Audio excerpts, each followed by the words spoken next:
Magandang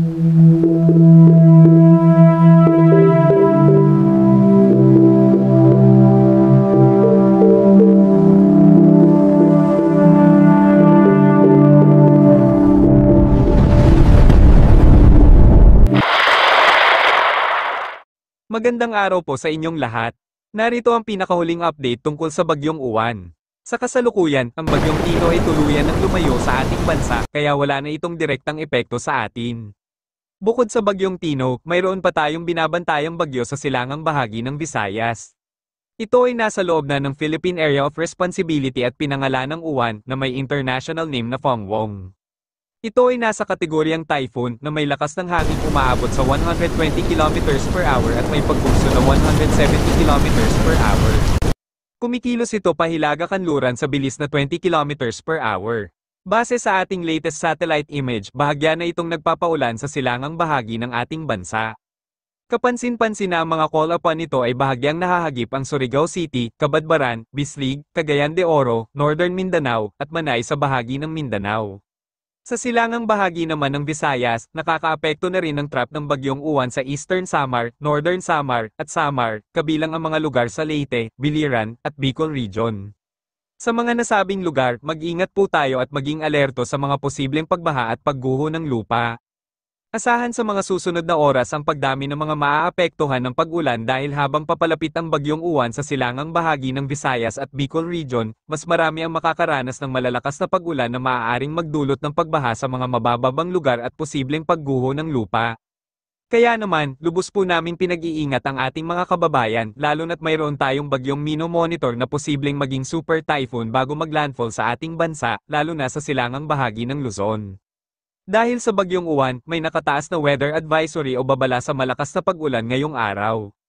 Inaasahan natin ang pag-ulan na maaaring umabot sa 200 mm na may red warning sa mga lugar ng Camarines Norte, Camarines Sur, at Albay. Ang mga nabanggit na lugar ay lubos po naming pinaghahanda sa pagbaha at pagguho ng lupa. Samantala, orange rainfall warning naman sa mga lugar ng Eastern Samar, Northern Samar, Samar, Masbate, Burias Islands, Sorsogon, Quezon, Aurora, Quirino, Isabela, at Cagayan Valley Region, na makakaranas ng pag-ulan na maaaring umabot sa 100 hanggang 200 mm. Yellow rainfall warning naman sa mga makakaranas ng 50 hanggang 100 mm na pag-ulan sa mga lugar ng Leyte, Romblon, Marinduque, Laguna, Rizal, Bulacan, Pampanga, Tarlac, Nueva Ecija, Pangasinan, Nueva Vizcaya, Benguet, Ifugao, Mountain Province, Kalinga, at Abra. Ang mga nabanggit na lugar ay maging handa sa malalakas na pag-ulan habang papalapit ang Bagyong Uwan sa silangang bahagi ng Bicol Region. Dahil sa lawak ng bagyo, halos buong bansa ay apektado. Dahil papalapit na ang Bagyong Uwan sa ating bansa, mayroon tayong Tropical Cyclone Wind Signal number 1 sa mga lugar na makakaranas ng hanging aabot sa 39 hanggang 61 km/h na may lead time na 36 hours para makapaghanda ang ating mga kababayan. Wind Signal number 1 sa mga sumusunod na lugar. Asahan ang lakas ng hanging aabot sa 39 hanggang 61 km/h. Mayroon pong 36 na oras para makapaghanda. Luzon, Isabela, silangang bahagi. Quirino, silangan at timog na bahagi. Nueva Vizcaya, timog silangang bahagi. Aurora, Rizal, timog silangang bahagi. Laguna, silangang bahagi. Louisiana, Mabitak, Liliw, Mahayhay, Paete, Pagsanhan, Rizal, Pangil, Santa Maria, Siniloan, Nagcarlan, Cavinti, Kalayaan, Lumban, Magdalena, Victoria, Pakil, Santa Cruz, Pila, Fami. Quezon, silangan at timog na bahagi kasama ang Polillo Islands, Tagkawayan, Ginyangan, Calawag, Lopez, Buenavista, Catanawan, Mulanay, San Narciso, San Andres, San Francisco, Pitogo, Lucena City, Pagbilao, Infanta, Unisan, General Luna, Plaridel, Quezon, Alabat, Lukban, Sampaloc, Padre Burgos, Tayabas City, Macalelon, Mauban, General Nakar, Perez, Agdangan, Gumaca, Atimonan, Ril, Sariaya, Candelaria, Romblon. Marinduque, Camarines Norte, Camarines Sur, Albay, Catanduanes, Sorsogon, Masbate kasama ang Ticao at Burias Islands, Visayas, Northern Samar, Eastern Samar, Samar, Biliran, Leyte, Southern Leyte, Cebu, Hilaga at gitnang bahagi kasama ang Bantayan at Camotes Islands, Medellin, Daan Bantayan, Bogo City, Tabogon, San Remigio, Tabuelan, Borbon, Sogod, Tuburan, Catmon, Carmen, Danao City, Compostela, Liloan, Consolacion, Lapu-Lapu City, Mandaue City, Cordova, Asturias, Cebu City, Balamban, Talisay City, Toledo City, Minglanilla. Bohol, Hilagang Silangang Bahagi, Getafe, Talibon, Buenavista, Trinidad, San Miguel, Ubay, Alicia, Mabini, Bien Unido, Prez. Carlos P. Garcia. Negros Occidental, Hilagang Bahagi, Escalante City, Toboso, Sagay City, Cadiz City, Calatrava, Manapla, Victorias City, Enrique B. Magalona, Silay City, Talisay City. Iloilo. Hilagang Bahagi, Carles, Estancia, Balasan, San Dionisio, Concepcion, Batad, Sara, Ahoy, Barotac Viejo, San Rafael, Lemery. Capiz, Hilagang Silangan at Kanlurang Bahagi, President Rojas, Pilar, Panay, Pontevedra, Maayon, Cuartero, Dumarao, Dao, Panitan, Rojas City, Ibisan, Sigma, Sapian, Mambusaw, Dumalag, Hamindan, Aklan. Mindanao. Dinagat Islands. Surigao del Norte. Sa kasalukuyan, may panibagong senaryo tayong makikita sa posibleng daanan ng Bagyong Uwan, kung saan bahagyang bumaba ang posibleng daanan ng sentro nito. Sa satellite image, makikita natin na mas lumapit ito sa kalupaan ng Bicol Region o landmass, kung saan tatawid at magla-landfall ito sa Aurora, patungong Pangasinan, na may taglay na malakas na hangin at pag-ulan. Sa mas malapit na tingin, makikita natin na habang papalapit sa Bicol Region, kapansin-pansin na ang lakas ng hangin at mga pag-ulan, na umaabot sa 185 km per hour na may pagbugso na hindi bababa sa 200 km per hour. Ang sentro ng mata ng Bagyong Uwan ay mas lumapit sa Catanduanes, kaya ngayon pa lamang, maging handa na po tayo dahil inaasahan natin na mas lalapit ito sa landmass ng Bicol Region bago tuluyang maglandfall sa Aurora. Bago ito maglandfall, dadaan ito sa coastal water ng Polillo Islands, na kahit hindi ito maglandfall doon, malakas na hangin pa rin ang asahan na kayang makasira ng kabahayan at makapagpatumba ng puno at poste ng kuryente. Sa mga susunod na oras, babaybayin naman ito ang patungo sa Aurora, at makikita natin dito ang sentro ng Bagyong Uwan na magla-landfall sa lugar ng Daira Basin, Aurora, Quirino, Nueva Vizcaya, Nueva Ecija, southern portions ng Benguet, at Pangasinan, bago tuluyang makalabas ng ating bansa. Laging tandaan na napakalawak po ng sakop ng Bagyong Uwan. Sentro lang po ang ating pinag-uusapan dahil dito ang lubos na mapaminsalang hangin. Ngunit ang mga kalapit na lugar ay asahan pa rin ng malalakas na bagsong hangin dahil nasa typhoon category po ito at posibleng maging super typhoon bago maglandfall sa Luzon. Kaya naman, buong bahagi ng Luzon ay lubos po naming pinaghahanda dahil sa malawakang hangin at mga pag-ulan. Base sa ating typhoon track, makikita natin ang lawak nito bago tuluyang maglandfall, nahagip nito ang northern portion ng Mindanao dahil sa lawak ng radius nito na umaabot sa 720 kilometro o higit pa. Kaya aasahan ng pabugso-bagsong hangin sa halos buong bansa at kalat-kalat na mga pag-ulan. Kahit malayo tayo sa sentro, apektado pa rin tayo ng paghila ng bagyo ng hangin na siyang magdudulot ng pabugso-bugso. Bukod sa Bagyong Uwan, patuloy pa rin ang pag-iral ng hanging amihan na siyang nakakaapekto pa rin sa silangang bahagi ng Luzon at Batanes area.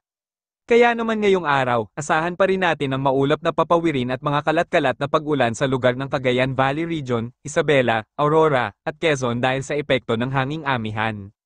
Samantala, ang nalalabing bahagi ng Luzon sa kanlurang bahagi ay makakaranas ng partly cloudy skies with localized thunderstorm dahil sa trap ng Bagyong Uwan at ng hanging amihan. Asahan na po natin ang maulap na papawirin at mga kalat-kalat na pag-ulan ngayong araw, at lalo na pagsapit ng hapon at gabi kung saan makakaranas na tayo ng malalakas na pag-ulan dahil sa mas malapit ng mino-monitor nating Bagyong Uwan.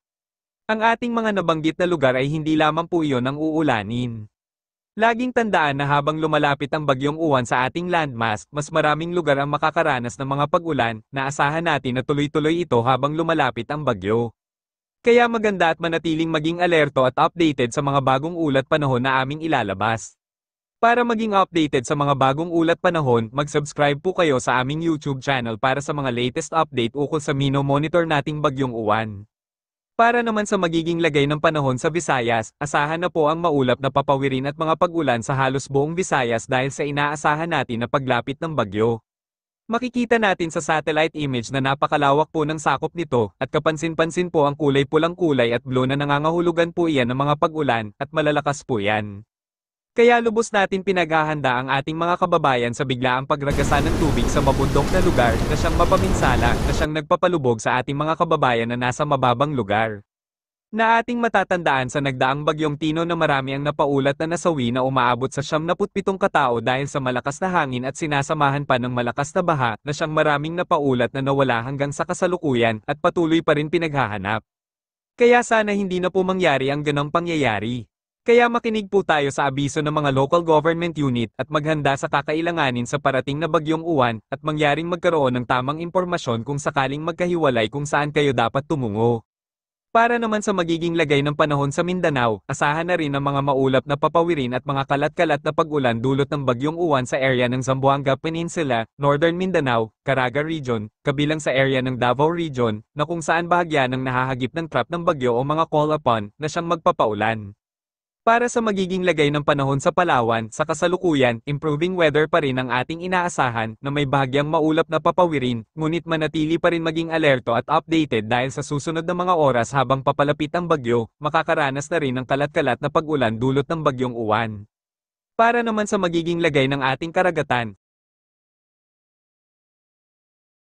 sa kasalukuyan, may nakataas na gale warning sa mga baybaying dagat ng Hilaga at Silangang Catanduanes, Hilaga at Silangang Northern Samar, Lavezares, Rosario, Biri, San Jose, Bobon, Catarman, Mondragon, San Roque, Pambuhan, Lawang, Palapag, Mapanas, Gamay, at Lapinig. Silangang Eastern Samar, Arteche, San Policarpio, Oras, Dolores, Canavid, Taft, Sulat, San Julian, Lungsod ng Borongan, Maydolong, Balangkayan, Llorente, Hernani, General MacArthur, Kinapundan, Salcedo, Mercedes, at Giwan. Inaasahan ng matataas na alon na may taas na 2.8 hanggang 4.5 metro sa mga nabanggit na lugar. Dahil dito, mahigpit na ipinagbabawal ang anumang aktibidad sa mga baybaying dagat na ito. Bukod pa rito, inaasahan din ng storm surge o daluyong ng alon sa pagdaan ng bagyong uwan. Iyan po ang pinakahuling update sa ating Mino Monitor na bagyong uwan. Ingat po tayong lahat at sana'y ligtas tayo sa pagdaan nito. God bless. Listahan ng mga lugar. Ang nasabing lugar ay may gale warning o may matataas sa pag-alon ng ating inaasahan na umaabot sa 2.8 to 4.5 meters ang taas ng mga pag-alon, kaya pinagbabawal ang anumang mga activities sa nasabing coastal water at seaboard, dahil sa may inaasahan din tayong storm surge o daluyong ng alon sa pagdaan ng bagyong uwan. At iyan ang pinaka-latest po nating update sa Mino Monitor po natin ngayong uwan. Ingat po tayong lahat at sana'y ligtas po tayong lahat sa pagdaan ng bagyong uwan. God bless you.